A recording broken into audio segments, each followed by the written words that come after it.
Hey guys, it's Elizabeth, Finding Elizabeth, and we're here on, what is it, like Sunday, December 20th, with James Haney. Hey James, Hello. how are you? Pretty good. And who's our guest tonight? Today we have Mellie May, and she is going to be our guest tonight on The Naked Truth. Awesome. Hi, Mellie. Hey, hi. Thanks for having me in my underwear. I appreciate it. I wasn't going to mention that. We were not live when that happened. So, yet again, last show, Sarah and Chris Waffle dressed up, and tonight everybody has hats. I don't even own a hat, so I'm like the one that doesn't dress up. I got a hat and my ugly sweater on today. Stand up so everybody can see your ugly sweater. Oh, my lights. Can you see them flashing? I do see your Careful, flashes. you may have a seizure if you watch his hat and sweater too much. Yep. So what's been going on with everybody's week? I'm sorry. Let me start. It's because I'll make it all about me now. You're the star of the show.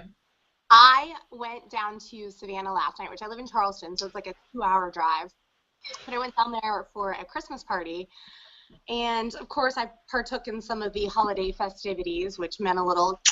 Oh, anyways, I woke up the next morning and I have a habit of sometimes having patchy nights.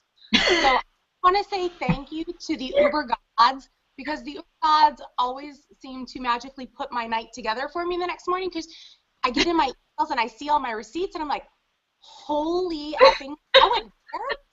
I didn't get in until 5 in the morning? What?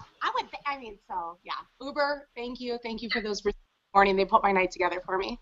See, I can't think about Uber without thinking about you and coming in. Anyway, James, you guys had a party last night? Oh, yeah, we did the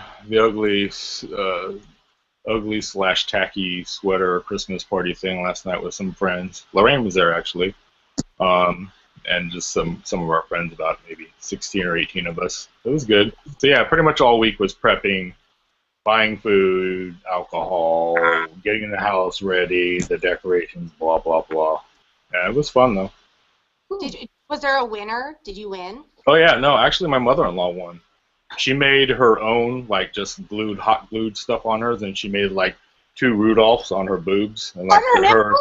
Yeah, her nipples were like the noses. Yeah, she made it herself, though. It was awesome. That's what I said. I said those are the best ones. And I zoomed in on her tits, and I was like, that's phenomenal. I want one. Tell your mother-in-law that I'm handmade by her. One of a kind. It's custom. That's awesome. Very nice. Woman. My week's been okay. I'm not like totally in the holiday mood this year, so I'm not going to bring everybody down by talking about that. But anyway, I'm glad to see everybody else is having fun this holiday. Yeah. I'm a downer tonight. Hey. Hey. In the spirit of Liz Poe's week. Stop. No, that was the best thing that happened all week. No, this is going to become a national holiday. This week is officially Liz Poe's week. So since you're not wearing a hat, I can't wear a hat. Shoot, I don't have my glasses. Okay. So I'm a little late to the game. I did not submit my official. Where's your drink? I did not submit my Liz Poe, so. Like, you pulled off sex. Hold on, wait, hold on. This is serious. Oh my God. I'm going to spit my drink out of my nose. Jim, did you submit your Liz Pose? No, I haven't. There's no guys. Okay, wait, hold on. Okay, I'll do mine right now. Yeah. You guys, are you guys ready to, like, screen capture this shit? All right, let me take my hat off too. So the difference is she has hair, and it's always like brushed down, all nice and perfect. I don't, but I do have the glasses. So check this out. How about this? Got to put them like. Can you see it? They're a little bit cocked down, like. It's so nice to know. Am I too close? I can't tell. Okay, how about this? There you go, right about there. Yeah, my mom and Lindsay Fly had mentioned that to me last week, but then it just took off, and it's like, okay, I'm never taking a selfie like that again. Oh, it's okay, because you're a big deal. Like, if people recognize that you have a signature pose. You know, there's one other person out there. There's probably more, but there is one other person out there that comes to mind I think that has a signature pose. Who's that? She's a Pacific Northwester. All right, so let's play. Let's play Name That Weight Losser. Okay. She is short. Lauren. No, wait, she's not a Pacific Northwester. She just visited there. She wants to be a mermaid. Oh, Jennifer Mahoney. Jennifer Mahoney. Yeah. What's her pose? Okay, so first of all, she's got those crazy dramatic eyebrows that I love and I'm envious of. Like, they're like super like high fashion. And she's always like, hold on, this is my Jennifer.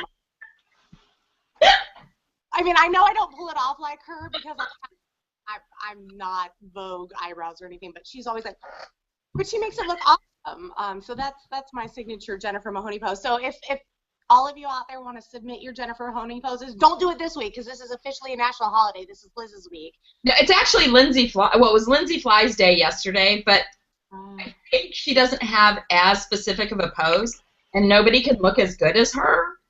So, like, she's got like that perfect model skin, and she's always like, I know, it's crazy. Am I channeling Lindsay? A little bit. Okay. But because you have all my questions, plus everybody had questions for you, we should probably get started, and I should probably do community celebrations really quickly. So this isn't a celebration, but we all should be thinking of Christina Rangel. She's in the hospital. She had a leak, and I think that was repaired a few days ago, but she still has to stay in the hospital for a few days. In terms of having surgery, Jen, RNY for me, had brachioplasty last week, and she also had a few complications, but she's home now, and I think doing well. I haven't heard from her today. RNY Rach had surgery this week, and Maul. So we have Rach and Maul. Rachel and Molly, I'm assuming. And Maul, RNY, also had her surgery this week. A few people got surgery dates. S.J. Hamilton is having surgery tomorrow. Jody RNY is having surgery on December 28th, and Rachel Raw Create is having surgery tomorrow. So very excited for them. I remember those days. I wish I could go back to those days. Surgiversaries, a lot of surgiversaries this week too.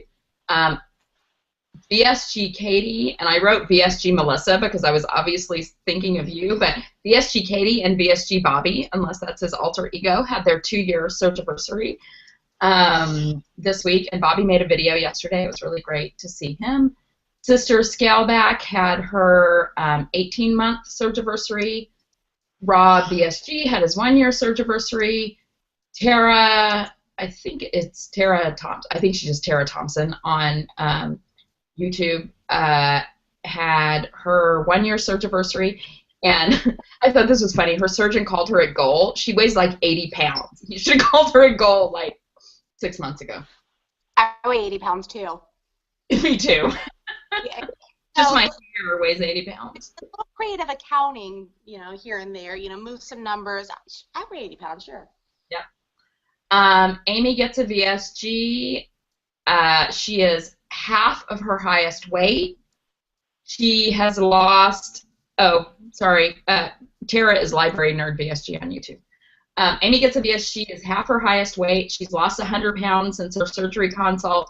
She has a normal BMI, and she is a skinny bitch. Mm-hmm. So that's right. Her. Zen Maiden lost all of her regain that she had. She's several years out, 3 or 4 years out. She lost all of her regain, and at her lowest weight ever. That's so cool. Yeah, I need to say this because it's all about me. She has a sexy new boyfriend, and she has him because of me. So, hey, know that. Applause the sexy new boyfriend and to Liz for setting up the sexy new boyfriend. This is a big deal. James, we're gonna applaud this. This is big. Yay. How are you responsible? Well, How did that happen? I'm only responsible in that I told her she should go on Tinder. That's about it. Oh, there you go. As I am, but hey. Own it.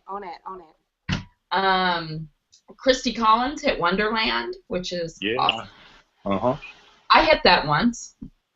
I never have, so well, I don't plan on hitting Wonderland. yeah, I don't think you need to hit Wonderland. And it's Nirvana Lee's birthday today. Oh, Oh, yay! Happy birthday, Nirvana. Okay, and I think that's it. And I think we can actually now start to ask questions. okay. So we're going to start with Mellie. What are your stats? What surgery did you have? When did you have surgery? Where did you have surgery? That type of stuff. Wow, I suck at life because this is a pretty basic thing, and like I should have this written down. So I think I recreate my stats every time I give this. I think I was somewhere around like my height weight was like 300 or 297, like somewhere right around there. The scale and I, you know, we kind of have this long distance relationship going on, like long distances, and like I only get on it like maybe once a month, and because I really overindulged in Thanksgiving and the day after and the day after and the day after and the day after, and okay, anyways, you get the picture. I think I'm somewhere like around 170. Hell, whatever. Let's say 170. Let's be real. I'm probably like 175 because the shit I've been putting in my mouth. Anyways, I live in Charleston, South Carolina. I had gastric bypass here with Dr. Mitchell. He's phenomenal. He's got some weird stuff that he does, like feeding tubes and whatnot. We don't need to get into that, but it's been a fun ride. I forgot to say before we started, we do have the Q&A thing where it says join the conversation. But really, since I didn't get too weird of a message when I gave out my cell phone last time, I would actually prefer that you text if you want to comment. So my cell phone number is 714. Cell phone number? Oh, that's great. I did it before. I didn't get any crazy stuff. No, seriously. We have to stop right now. Do you ever get dick pics from this? Like, I got messages from people in the weight loss surgery community. I didn't know. You're going to send me a dick pic? If I had a wiener, I would totally send you a dick pic. Well, you know, let's not be sexist here. She may be getting badge pics too, so No. you could make that one happen. The beaver only comes out on special occasions. Well, she could have made it happen like 5 minutes before the show started. Yeah, I put on for this stuff, but. So anyway, my cell phone is 714-625-5663, and it's just easier for me to do that. And I want to let you guys know that Gretchen is watching and Patty's watching, and she wants you to know how much she loves you. And I want to read one comment that I got from, I forgot because it's the holidays. Usually I put out a thing where it says, how has this person who's going to be on the show impacted your weight loss surgery journey? And I forgot to do that, and I suck because of that. But somebody said it to me anyway. So Brand's VSG story wasn't going to be able to watch live tonight, so she wanted me to tell you that she absolutely loves you. You're the reason that she joined the community and decided to make videos. She was the first person's videos that I saw and immediately related to. It was also through her I met everyone else. She gave me the confidence to know I can do this, and I will be forever grateful. She continues to inspire people every day, and I can't wait to meet her. And she hopes that you'll be joining us in Chicago. So, and there. Yeah. There's only been one person I've talked to this about, and that's Liz. We've kind of thrown the idea out there. She may be joining us. So we'll see how that goes. You just catch this show. That was beautiful, and thank you so much. And I'm a super emotional. Like my uterus takes over, and my estrogen goes out the roof. So I'm gonna not try to get touchy-feely, but I love that. Thank you. Bye. Okay, I just got a message from someone that says. Oh no! I'm scared. Okay. Well, what I was gonna say was, Amy, you're killing me. I got a message from someone that says, how do I join your video? But because they texted me and have my cell phone, I'm assuming they're already on my video, so I think you've already figured that out. Just saying. And Amy sent me a picture in her bra letting me know that she's watching. So. Wait a minute. Why didn't I get a picture of Amy in her bra? Does he have your star? 30313, and So people will definitely send you dick pics. Yeah. Okay, anyway, back to being serious. So, let's start at the beginning. Were you overweight as a child? Was that an issue for you? What's your kind of weight story? like I remember being in 3rd grade, and I remember having a conversation with my mom saying that because she picked out my clothes growing up, like for school, and I remember telling her I didn't want to wear a particular pair of pants because they made me look fat. And so like that's my first time that like I remember like starting that whole process. There's a lot of weight issues in my family, so I think genetics started it for me. You know, it kind of laid the groundwork for me. So you know, I think like in high school, and I played tennis too, so I was active. I played varsity tennis, but I think the smallest I ever was, even in high school, is a size 12, and at my largest in high school, I was a size 18. So weight has definitely always been an issue for me. Did your family try to control it and your diet as you were growing up? So buffet nights were like a big thing in our house. By buffet nights, like I mean, we would set out.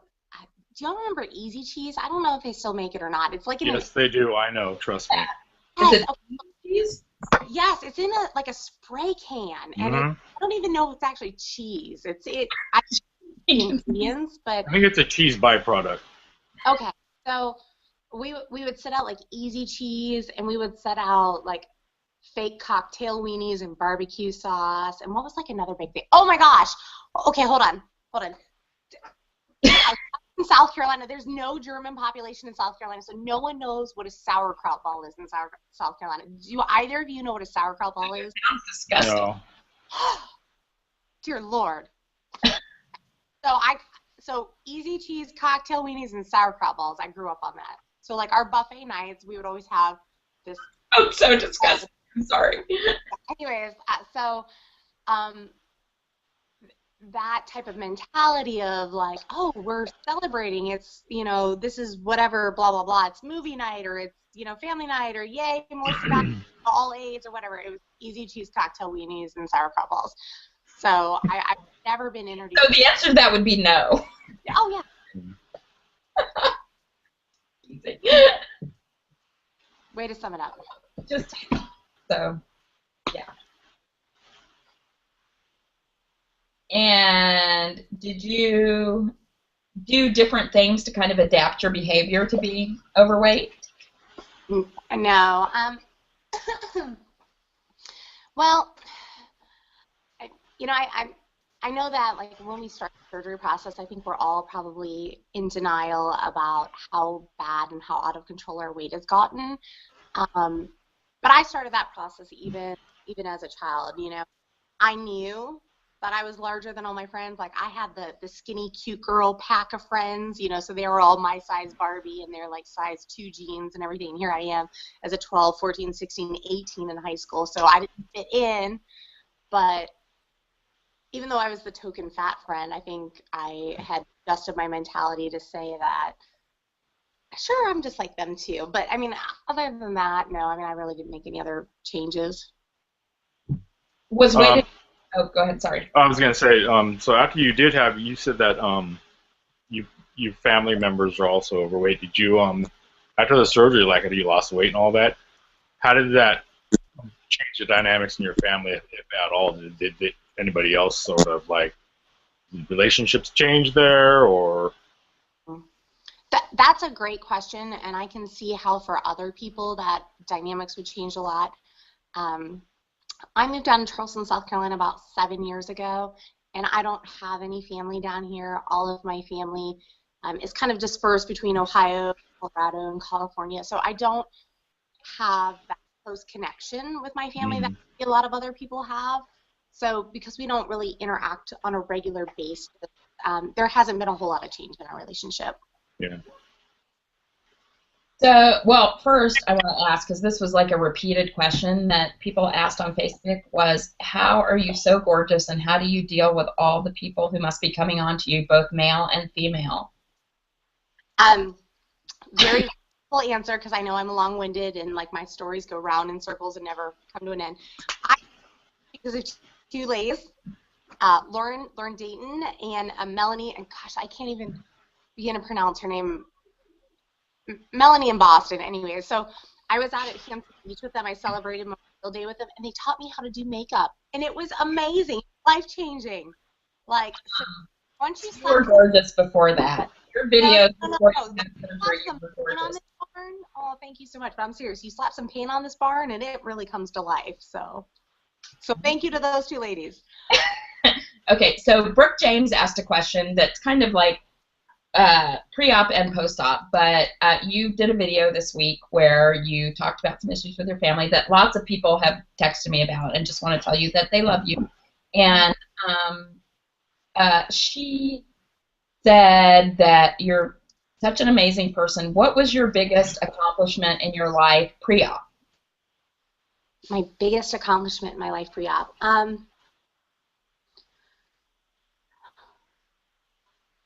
That is so tough, and like I don't want to make it seem like just because I was overweight there was nothing remarkable about me, but I'm still kind of going through this journey, especially the mental portion of this, and I honestly struggle to see those important moments, and I really do struggle to define what my greatest accomplishment was, because I don't feel like I was living before surgery. I feel like I was a spectator and I was going through the motions, and I feel like this concept of life and everything is so brand new to me. So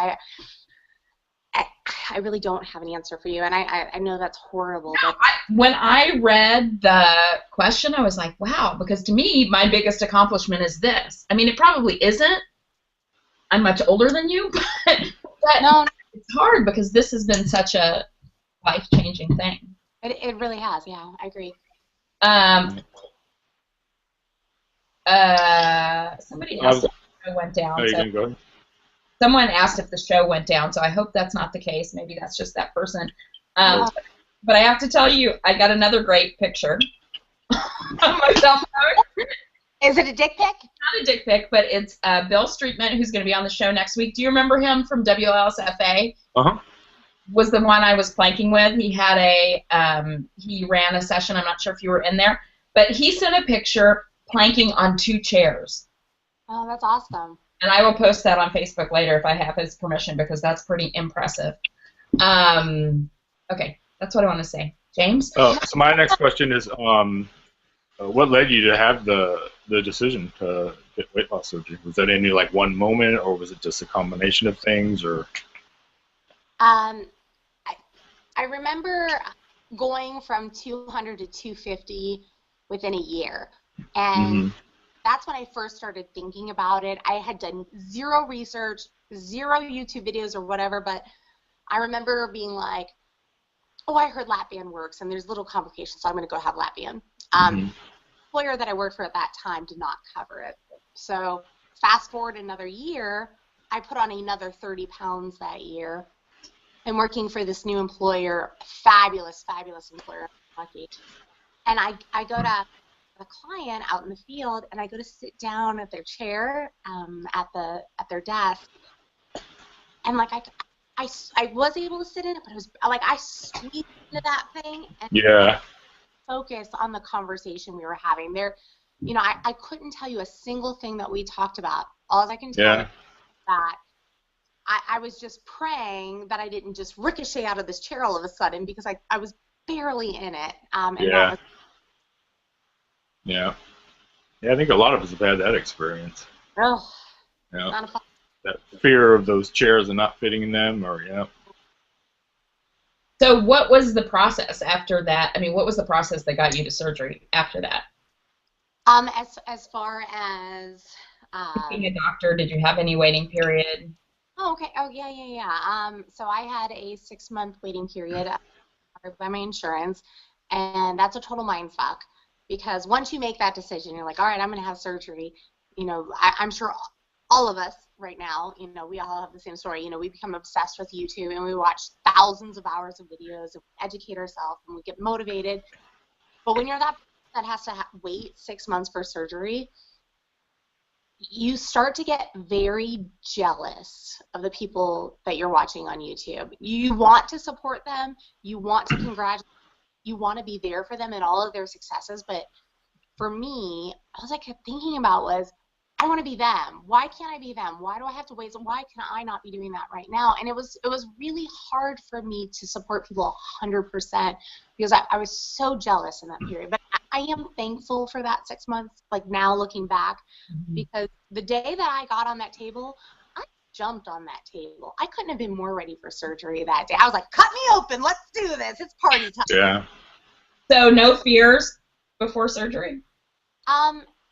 I had fears like 9 months, 6 months before surgery, but like come the day of surgery, no. Like I knew, I was like, this is my second chance. Like my new amazing life is about to start. This is going to be effing awesome, and I was ready for it. So that I was going to leads into my next question is was the process like everything from the surgery after the surgery and everything, was that kind of what you thought it was? And how, if it was different, how different was it than you thought it was throughout the journey, you know, to where you are now, I guess? Yeah, so like we all watch, hours and hours and hours of YouTube, and we all think that we've just set ourselves up and we know everything that's going to happen. We know we're going to have dumping syndrome. We know that, if something gets stuck, we have to walk around. We know, well, anyways, we know all the nitty gritty. Well, my doctor is like one of, I think, like 3 surgeons in the entire country that requires a feeding tube. And there's nothing on YouTube about that. There's nothing about like the stuff that's going to do to you mentally and what you go through when you sit there and you pour food down a tube and you know that that's going through your second stomach because you have 2 stomachs and you're feeding it. Like there was a whole mind fuck that I went through, during that time because I had to have a feeding tube for an entire month after surgery. So I'm so thankful for the support network that I had during that time because, I mean, they did wonders for me in helping me through that period. What was your feeding tube's name? I forgot. I know you had a contest. Okay, so it was Little Shop of Horrors. It was horror. Yes, feed me. Feed me. Yes. So what do you think has been your biggest struggle post-op? Food. I know it's not original, but gosh, y'all, this was really, really scary. Like, this is super, super scary.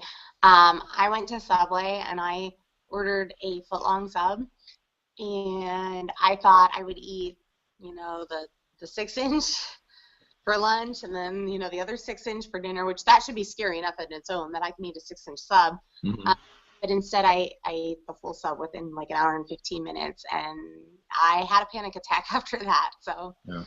Well, food struggle. The volume of food or the types of food you're eating now, though, is the big deal for you. Even though I'm eating bad foods, I still have this feeling in the back of my head that that's within my control. But it's the volume that really scares me because I think you go through this, or at least I went through this process, and I never in a million years thought that a little over a year out of surgery that I could eat a foot-long sub from Subway.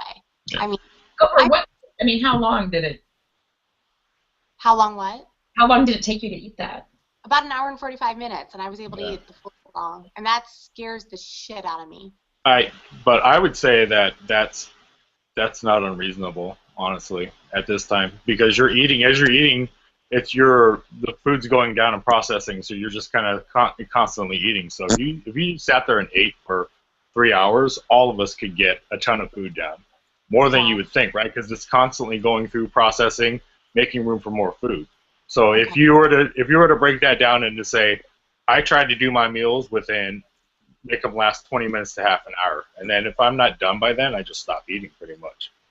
So if you would have just stopped after half an hour, how much do you think you ate of that?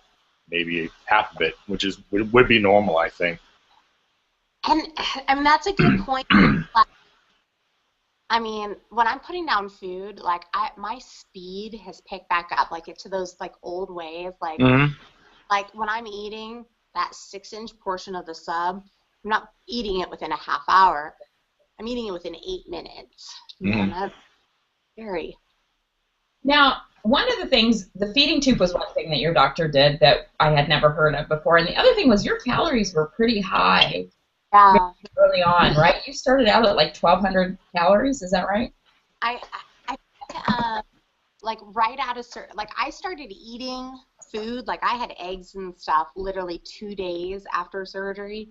And I know, like, I remember, like, right that first week, I think it was on 1,000 calories. A week or two later, I was at 1,200 right away. So, yeah, it was a really high amount because everybody else, you know, you could only eat an ounce at a time, but I had 2 ways of eating. I was able to take it orally more that I could shove stuff as well. So I was feeding both stomachs because with gastric bypass, as probably most people know, you know, our old stomach is still there. You know, they don't remove that. So I was able to feed both stomachs. Oh, that sounds so creepy. It is creepy. That is weird. But so I guess I had a question. What was the I guess what's your doctor's thought process of having the feeding tube installed so you can get more calories in, or just the supplement nutritionally, or? Yeah, no, it's the calorie thing. How he explained it to us was that our body goes through such a massive trauma, and we need to repair ourselves. And so, in order to set ourselves up for the best possible process as far as healing and everything goes, that you had to take an optimal amount of calories and protein. And right after surgery, it's not possible to take that. Right. You know, that most people struggle to take 300 or 400 calories in, you know, this first week. But the feeding tube allowed us to take in a lot more. So I will say I've had 0 complications in this entire process. However, I don't believe that you need a feeding tube to have 0 complications. Right. You know, I met amazing people in this community, and the reality is, for me, I believe, like hearing everyone's story, is that, you know, they're really the techniques in this surgery and the information out there have advanced so much that they're really complications are not the norm. So you don't have crazy no, they're not. body. It didn't seem like that being at 1,200 calories impacted your weight loss. I mean, you lost weight at a very typical rate post-surgery. Yeah, no. How many calories are you doing today, about, on a good day? Oh, thank you.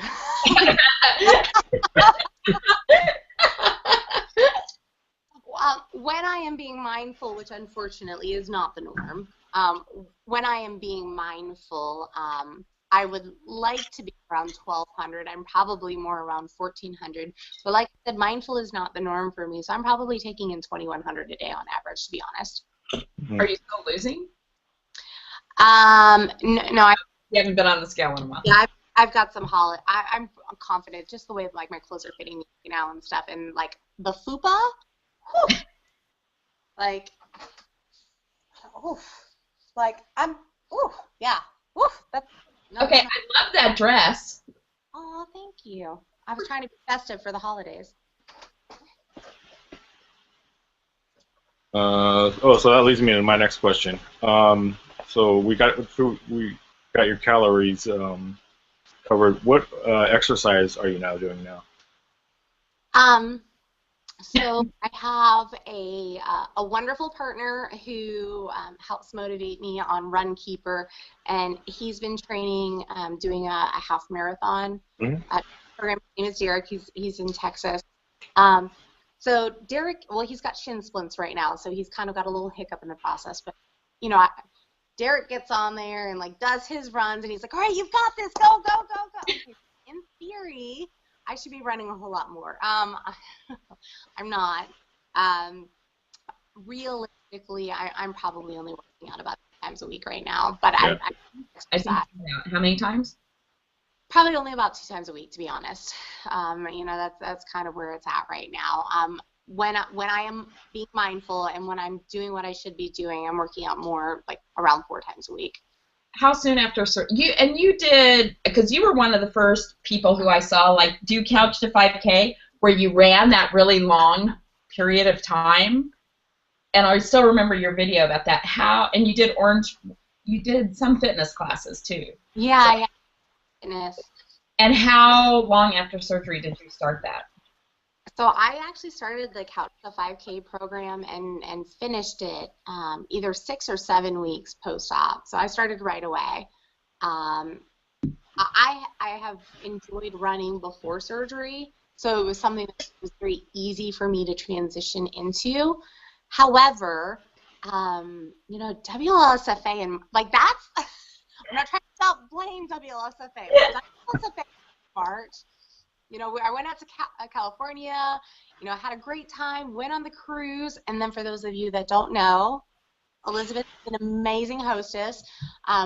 So Elizabeth then took me in after the cruise, and we had just a phenomenal time. Please, if you have a chance to go out there, hook up with that lady. Amazing. Well, except I have no place to live now, so if you come out, I'm sending you vibes about that, by the way. Yeah, like after that, like I was doing amazing, and then WLSFA hit and went, whoosh. So I'm trying to find that upward slope again. Yeah, I mean, it's tough when you travel. I mean, you did a lot of travel over that period of time. That's what my savings account said too. Yeah, exactly. I think that was like the last trip for a little while. But that's what I found too. I did all this travel in the fall, and I mean, I am somewhat back on track, but I haven't gotten back on track the way I was before I did all that, because when you disrupt your routine, I think it just shifts something. So what's goal for you? So I think I'm at 170, I'm probably more like 174 right now. I was calling my own goal at 165. My surgeon never gave me a goal. My surgeon was just like, let's see what happens. And I mean, he was very cavalier about it. He was just more concerned about, we need to get your total body fat and everything down. And that's all he stressed. He was very, very anti-scale goal. So I haven't hit my scale goal yet. I've been dabbling in the plastics arena. I have had a couple of quotes. I had set up appointments to have quotes from surgeons here local in Charleston, because the ones I've had so far have not been local. And I actually canceled all of my appointments this month because I'm in a really weird headspace right now. I know I'm not doing what I'm not supposed to be doing. I'm eating the right foods. I'm not exercising like I should. And I'm kind of going through this mind fuck of thinking that I don't deserve to better myself, and I don't expect anyone to understand that. Like this can be a scary time. Yeah, I'm sure nobody understands that. Yeah. So I'm working towards goal. See what happens. Mm-hmm. Right. Yeah, I think we can all relate to that. Some of those feelings of, not feeling you deserve things, not feeling good enough. Yeah. I think that's probably pretty typical here. I canceled my appointment with Dr. Katzen too. I've been meaning to talk to you about that. We'll talk some more about that offline. And I'm going to warn you out. I'm going to try to get Amy and Lorraine and Christine are coming to visit in January, and Amy has an appointment. I'm going to try to see if I can get in on the day that she does, because I need to do it. Why didn't I invite you? Oh, listen, man. I just found out Gracie was going to visit you. Clicky bitches. Okay. Well, that's because they're running the Disney Half Marathon. Okay, so I know it's really bad. I promise I'm not picking it, but I gotta dig at it. It just really bad. Okay. Oh, speaking of noses, my nose. I got my nose re-pierced this weekend. Look at you. I did it in Portland, but I guess the placement was wrong, so I had to take it out and go back and do it. But this time I didn't get Lindsay Fly and the Waffles with me while I was doing it, and I had to do it by myself. Oh. Your first experience was still with them, and so that's pretty cool. Yeah. Oh, so my next question is, how did weight loss surgery affect your friendships and or your career, if it did at all? Oh, okay. I got my face lit up because I have so many amazing friends in this community. I love each and every single one of you, and I'm not gonna have this whole vagina monologue of telling you about how much I love you all, because you all know. As far as work goes, I am in kind of a relationship management position, kind of outside sales geared. For the majority part of this year, I have been very, very stressed out and very on edge, and I've been waiting for the camera to drop, almost as if I was going to get fired this entire time, because we have a certain percentage of plan that we need to meet each year, and I'm running consistently for the entire year about 7% of plan, which is very, very bad.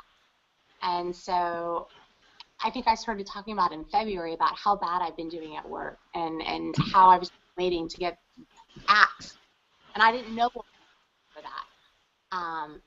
I've been losing weight, and in addition to losing weight, my confidence has been building. And so as my confidence has been building, I've been able to coach my clients in a different manner. So on from barely being able to even see my clients, basically getting booted out, of their offices, to them calling me and being like, hey, we haven't seen you in 3 weeks. When are you coming to see us? So like right now, I am running 200% of plan. I gotta say, that is so awesome. Awesome. I needed to. I am running 215% of plan right now. And I wish it was just because I had these amazing relationships and I was that good at my job. Mm-hmm. But the unfortunate truth is, with my weight loss and my new sense of confidence, those things have attributed to that. So now, in my region, which is obviously the Southeast region, there's 53 people that do what I do, and I'm ranked number 3 in the company right now for the Southeast region, and that's huge. That's huge because so awesome. at the beginning of the year, Mm-hmm. I was number 3. Like, I knew I was going to get fired, and so Mm-hmm. I'm lost 3, and the new body and the new confidence has all done that for me. Yeah, that's interesting. You often hear people talk about that whole, was it because, of your looks? Your looks change, so people treat you differently because you look different, or is it because you have confidence now, so you approach people differently, you relate to people differently, you're more confident, you talk to people, you smile more, you look, you're just a more outgoing person, more social person. I honestly feel it's a combination of both. Like for me and all my friends that I've talked to, Yeah, I'm going to agree with you 100% there. With the industry that I'm in, it is 90% male. So, not to call you out, Jim, but that whole male thing. So yes, it definitely does help when your attractiveness gets upped a little bit. Mm-hmm. But then obviously, with my confidence, I know that I'm behaving differently in my appointments, and I'm walking instead. Like before, I walk into my visit and be like, oh my gosh, I'm so sorry that I'm here. I'm so sorry for taking up your time. I'm just going to take a minute. Mm-hmm. I wanted to tell. Instead, I walk in, I'm like, I am here. I know you're excited to see me. Sit back because we're going to have an awesome, it's definitely. Yeah. Well, so that leads nicely into the talk about relationships. Let's talk about that like we've never done that before. But usually it's been one-on-one. So how has weight loss changed the way you relate to men? There's been an evolution process for me. Like when it started out, I was making out with anybody and everybody that had a Winky. Because I was like, holy moly, like, because in the past, like, there would be like one guy every 3 years that would hit on me, and I had to take whatever I got that once every 3 years. It's so different, man. It is, and I'm like when it first started happening, I was like, oh my god, talk about stimulus overload. Like, I was a makeout whore. I have kind of, now that I've been going through this whole little bit, kind of like reeled it back in now, and I know I'm more focused on like what my long-term goal is and where my morals are and everything, and what gosh, it's been fun. It's been fun. I will say I have now gone out on dates with people who do not have felonies and who actually graduated high school. When you have like real jobs and went to Ivy League university. I know, right? It's been amazing. So, pros and cons of that. What does that tell you about yourself? Because I've learned a lot in the last. You know. So, I have always been that girl. And as silly as it sounds, and the logical side of me knows it's not true, but I have always been that girl that has thought that I am not deserving of being loved, that I am not worthy of love. And I know that's ridiculous. I know everyone deserves love. Everyone deserves being loved. Everyone deserves to be treated right. But I am just now getting to the point that I'm starting to actually believe it. And I'm not totally there yet. You know, sometimes I have to check myself. But, you know. I tell you how happy it makes me to hear you say that. Oh, thank you. Mm-hmm. Thank you. Yeah, I like I said, I don't think, you know, and from a men's perspective, I think it wasn't much different for myself. I mean, I think people, men and women that have are morbidly obese, especially for long term, like I was, you know, I think it really affects your self-esteem in a lot of ways, where you do feel, like you said, you have to take the leftovers, you have to take what you date people that are actually willing to, you know, you feel like grateful for, you know, this person who you probably wouldn't be your first choice either, you know, but you're like, oh wow, well, at least they're going to go out with me, you know, they'll be my girlfriend or whatever, you know, it's kind of the same thing. You know? Yeah, and it's like a shift from being that to being, I get to choose. Right. Yeah. You know, there are these people that I get to pick which one I want. Yeah, and I know there's a lot of people out there with the whole self-esteem, you know, the movement of, you know, the saying is, you know, fake it till you make it, you know, and I often tell people, you know, I think that's kind of bullshit though in a lot of ways, you know, because like you can only fake it so much, you know, and then when you do, you know, if you don't really honestly believe it yourself, then that doesn't always work, you know. You can fake it to other people. People can think you have a lot of self-esteem and you're confident and all that, the people around you. But can you actually fake it to yourself and tell yourself, you know, that you deserve things? So that's the hard part. And once you can, then yeah, obviously, you know, when you believe it, then, you know, it's like you said, it's taking you this long to finally start to believe that, yes, you do deserve that, you know. And can I just real quickly, can I just confess my love for Jim's wife, by the way? Right? I do. I love Jim's wife so much. So, and thank you guys for the Christmas card. I really appreciate it. Love it. We sent you a card? Yeah, Jim, you sent me a Christmas card. Oh, wow. You know what? I got to talk to my wife. I think there was 2 lists. A list of people who were supposed to get cards and a list of people who weren't supposed to get cards. Because we I didn't think she accidentally sent you one. Huh? We didn't deserve cards, right?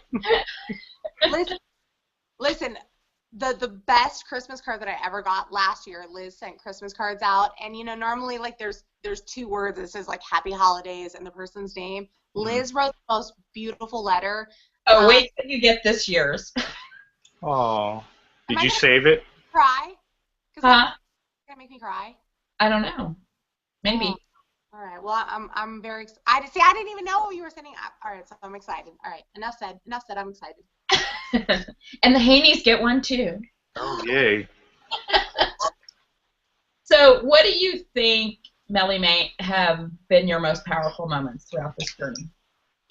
Just the relationships from this community. And then there goes my uterus trying to take over and hijack everything, and like the estrogen starts flying and getting all fucking wonky and shit. But the most powerful thing is definitely my relationships. The people that I started this journey with and the people that I have met along the way mean the world to me. And I may not talk to them every day, every week. I may not talk to them every single month. Speaking of which, off track real quick, Lauren Dayton, I haven't heard from her in a while. Like, I'm going to send her some dirty I'm going to send her a dick pic or something after this. I just, gosh, every single one of you, like, I love you so much and I appreciate you, and it's just been those connections, just, I've never had to pretend to be anyone. I could be myself, and I was accepted for being myself, and that was such a mind-blowing concept for me. So, I appreciate it. Me too. I mean, I almost feel like more than the weight loss, maybe not more, but equal to the weight loss, is making these relationships and having people reflect back to you who they see you as has been really powerful. I agree. And that we met them all on the internet. That's kind of Where'd you go? Oh, I'm here. Hold on. You turned into. Uh-oh. Oh, I'm sorry. I saw Okay. that. Oh. So that's a good segue to talking a little bit about the weight loss surgery community. How did you find it, and how did you decide to do those? Jim, I know I'm skipping all over the place. That's all right. I'm gonna forewarn y'all. My thingy is about to die, so like, I just had to plug it in. So if it like suddenly falls over, it's just because it's got added weight on it. Okay. I'm an attention whore by nature, which I didn't necessarily understand at that time, and I think that's why I decided to start making videos. But as far as actually connecting with people, that wasn't a decision I'd made. I never reached out to anyone in the community. I did have a fangirl moment. Jen RNY, who actually just had plastic surgery, like she, of everyone in the community, she was the one that I watched obsessively and was like, oh, I love her. Oh my God, she made a video. I gotta watch it right now. But I never reached out to anyone. That I was like, oh my gosh, they have so many subscribers. I know that they have so many people inundating them with messages and everything. So, and not to mention, there's a part that just made it seem very surreal. Like they weren't real, even though they were on YouTube and they were talking about things that I was going through. Like they weren't real people to me. So I attribute everything 100%, like everything is to Gracie. No one's stopping me but me. She reached out to me and she was like, we're going to be friends. And oh, by the way, we're also going to be friends with this person and this person and this person. And I was like, oh, I like all these people. Y'all are my people. Wait, can I interrupt you? Because she had a question, and that was a perfect segue, and I was going to forget. So she is asking, how do you plan to keep me on track during my upcoming visit? Yeah. So,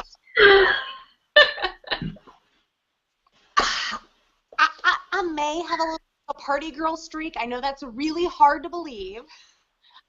But Gracie is bringing her beautiful daughter with her, and I'm so excited. And we're going to do lots of family-oriented activities, and we're going to be walking a ton, and we're going to make smart food choices, and we are not going to be in the bars drinking nonstop. So well, okay, but see, that leads to our next question. How many bottles of Moscato do you have? Oh, I'm not a Moscato girl. I'm not a Moscato girl. She and Sherry are. They're both Moscatos. But because I love her so much, she will get here, and I will have string cheese and Moscato for her, because I take care of my women. Like, I know I will show a girl a good time. And also, this is your first show that you've been on without her, right? Yes. Like, I have a little separation anxiety. Yeah. I could always. So, Gracie, I'm going to send you some dates when we can do a show just with you, so you guys can have your own individual shows. Now, I'm not sure if you talked about this on a video or it's something that we've talked about, but is there a little anxiety that comes up with responsibilities of being sort of like a popular YouTuber? Absolutely. I am very much a people pleaser. A lot of that, and just kind of I learned through research, stems from the fact that I was the oldest child of a very alcoholic family. And then the oldest child, that position tends to be the peacekeeper. You know, they try to make everything perfect because they don't want any drama or chaos, and they try to control that. So, and that is still me. And now, I'm 35 years old. I still do that. And I really thought, after weight loss surgery and as my confidence went up, I thought that I would get more of a handle and be more control of my people-pleasing tendencies. And that hasn't kicked in yet. That's definitely an area that I still need to learn more about and improve on.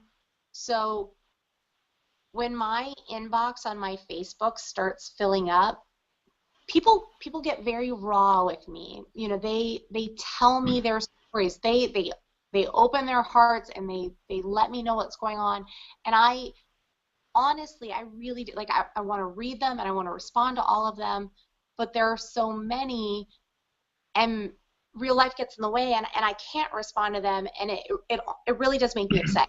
It really, really, really makes me upset because I want to respond, and I feel like because they support me and they watch my videos and they've been so instrumental in my success and helping me stay this course, I feel like I'm letting people down, and that's it that weighs so heavily on me that I've kind of gotten to the point that I actually started avoiding Facebook. Like I was the girl before, like I would post 3 times a day, and now I'm lucky to post 3 times a week because it causes there's some anxiety for me there now. And same with videos, like I might go through a spell where I post 2 videos at a time, and then I might go 6 weeks without posting a video.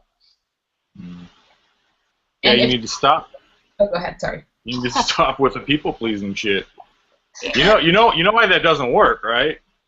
Seriously. Yeah. I mean, just break it down logically. I mean, you can't please everybody. So if you try to please this person, you're going to piss somebody else off, or you're not going to, whatever. You try to please that person, and the next person is going to be upset. There's just no way you can please everybody. So do what you can. I mean, if you can't, and then don't feel guilty about not being there for everybody or perfect. Nobody's perfect. You can't please everybody. You're never going to be able to please everybody.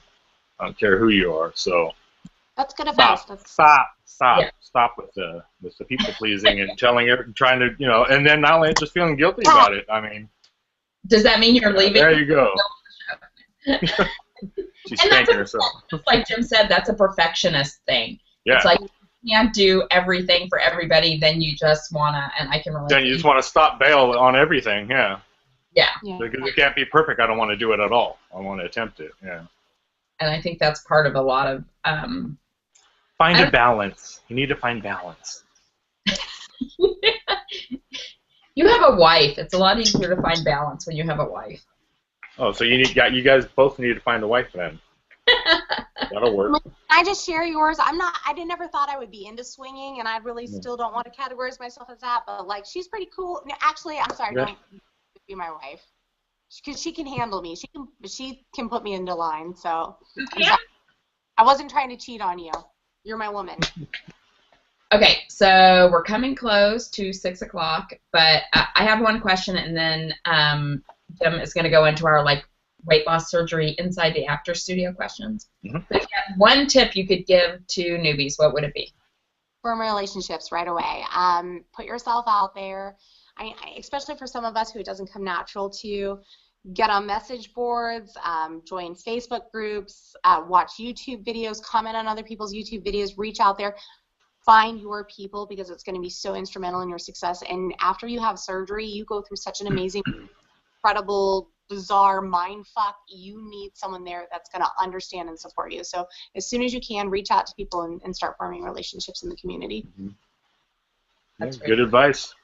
Yeah. Okay, so inside the WLS studio questions. First question, favorite word? Spatula. That's also my prison handle. Spatula. Wasn't it? It's fun to say. Roll off your tongue with a spatula. And like when you're in the prison yard, it's intimidating too. I'm like, what's up? I'm spatula.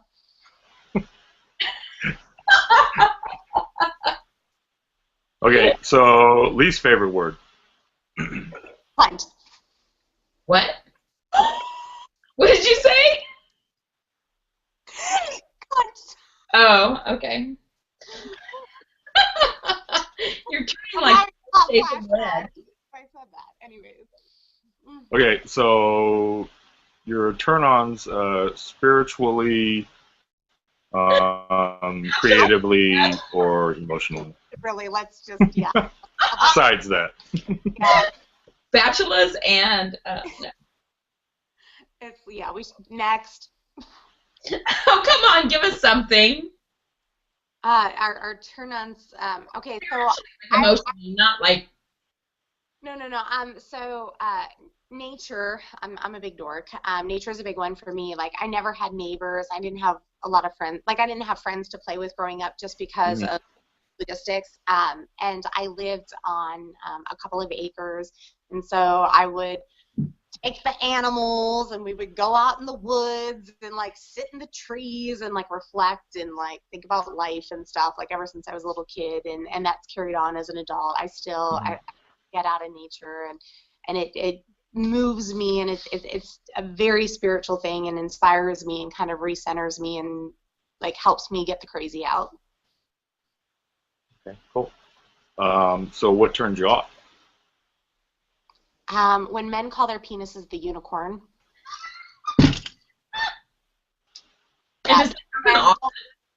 your penis the unicorn. That's not hot. That's not hot. That's lady boner kill.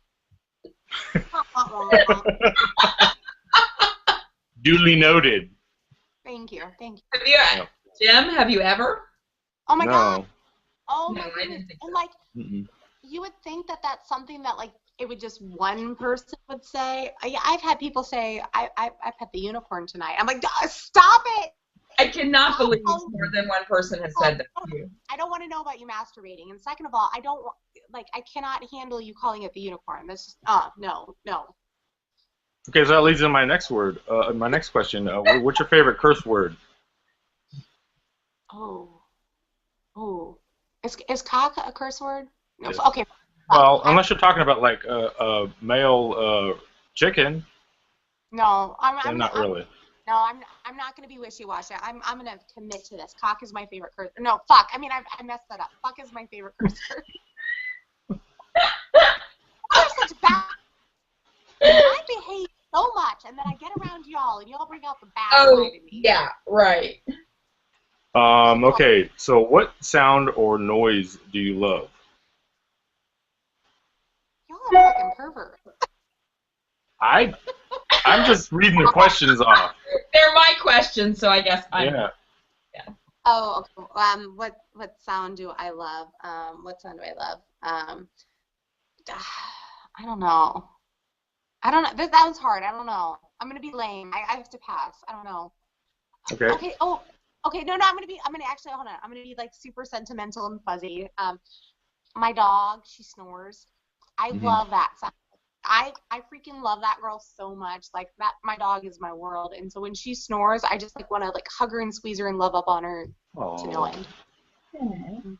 Okay, so what sound or noise do you hate? Oh my gosh. If any of y'all meet me or whatever you're around, please don't crack your knuckles. Like, oh, I want to throw up right now even. Stop it. Sorry. When you say Like this crap, you don't like that. Don't ever knuckles around me. I can't. Okay. Well, it's better than what I thought your answer was going to be something like a unicorn impaling a pussy or something with your worst noise you hate. I mean, I'm talking about like if unicorns actually existed and like someone's cat like got impaled on its horn, that would be a horrific sound, wouldn't it? Totally. Okay, I'm just saying it would be. Hey, can I interrupt? Melissa, you're blushing. Because he said the pussy word. But he was talking about cats. I said cat. It's cats, yeah. You mentioned your dog. What's the difference? Would it be better if I said feline? Oh, the blue. Canines and felines. Goodness gracious. Whew. All right. What were you gonna say? I don't know. Like I feel like I need to like bust out my white girl dance moves or something now. Like, hold on, totally off topic real quick. Like, I don't know if y'all have like your signature move, but for whatever reason, like when I get to that point and I'm dancing and like I feel like I'm about to break out my sexy moves, like that's when the arms go up in the air and I'm like, yeah. So like I get to that point and the arms go up and I'm like, all right, now I'm gonna drop it like it's hot, right? So I go down. Well, when my arms are up and I try to drop, like I'm awkward. I'm so awkward and I don't have moves. Yeah, it was timber. It went down like boom. Like when you're on the dance floor, like a crab, like not hot. Not hot. Not hot. Not unless you can stay vertical. Can you Okay, even so this leads to the next question. It kind of maybe it has to do with that. It says, so what profession other than your own would you like to attempt? No. Cancer, maybe, possibly. No. If I could have Amy Gets a VSG or Amy VSG's porn star hair, then maybe I would want to be a stripper in my next life. But I have really. You're a rocket scientist. I know. Seriously. No, I'm a porn star rocket scientist. Like. Right, exactly. Debbie Does Dallas has never done the NASA edition. I have a topic and astronauts have problems. I like if it paid well beyond six figures, I would love to be a buyer for one of those stores. Be a what? I would love to be like a buyer. However, I don't think that pays 6 figures. Yeah. No, and that's. I was like, I think I make more money than them right now, and unfortunately, I have a bad shopping habit, and I have to keep fueling my addiction. So, yeah. But it would be amazing. Mm-hmm. And what profession would you not like to do? Anything that involves work. Hello. Hello.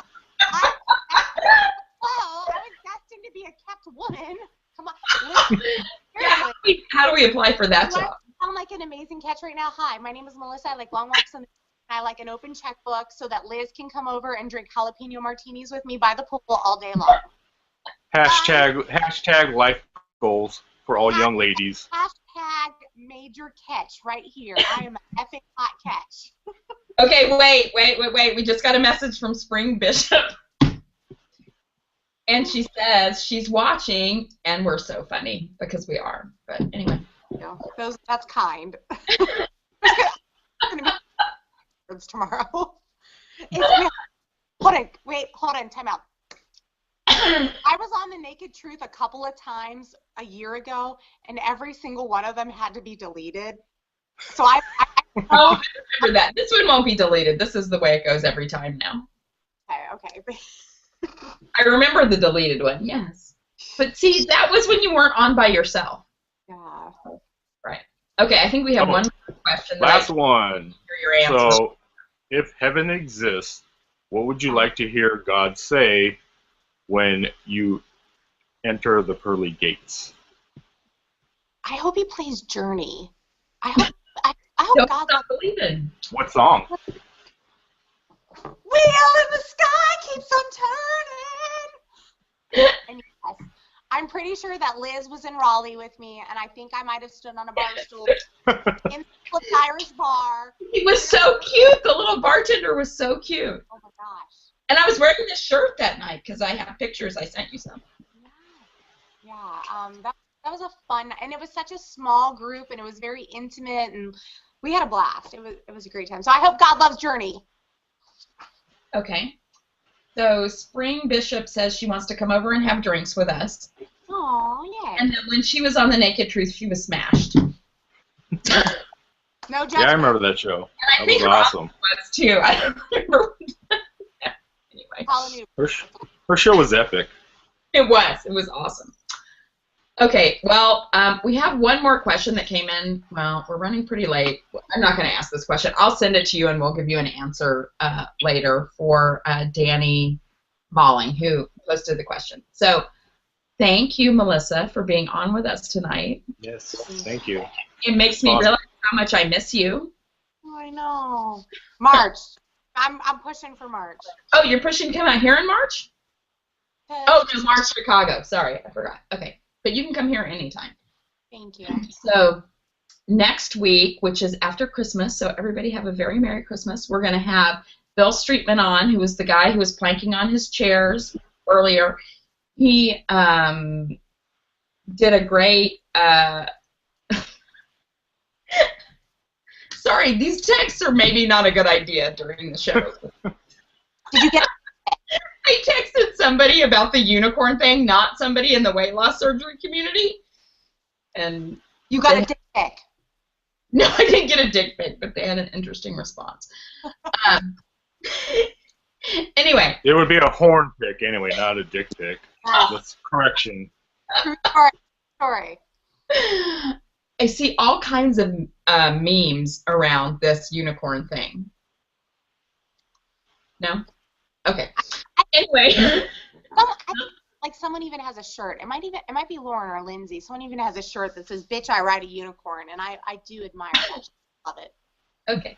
Anyway, Bill Streetman next week. He has some really interesting things to say. So I hope you guys tune in. You may not know him because he's not a YouTuber, but I encourage he rode his bike to OH, right? He did. He rode his bike from like 600 miles or something. Ohio to. Yeah, that was awesome. Yeah. What? Ohio guy? Yes, that's the guy who rode the bike. I just have to. Okay, so OHIO. I just have to throw that out there. Okay. Oh. So he'll be here next week, and I will be co-hosting with Tanya O'Rourke. So I'm very excited about that because I haven't gotten to do that yet. Yay. And then on January 3rd, we will ring in the new year with Candy Pants, Pam O'Neill, who will be on, and it will be Jennifer. That'll be fun. Yeah, that will be a lot of fun. So that'll be Jennifer Bleacher and I. And I think I have officially, since the last 2 shows I've done, gone over 6 o'clock, stopped my, I don't know, my rule that we end at 6 o'clock. So, sorry. Yeah, I know. And don't forget to like and subscribe and share The Naked Truth. Okay, guys, we'll see you next week. Have a great Christmas. Bye. Merry Christmas.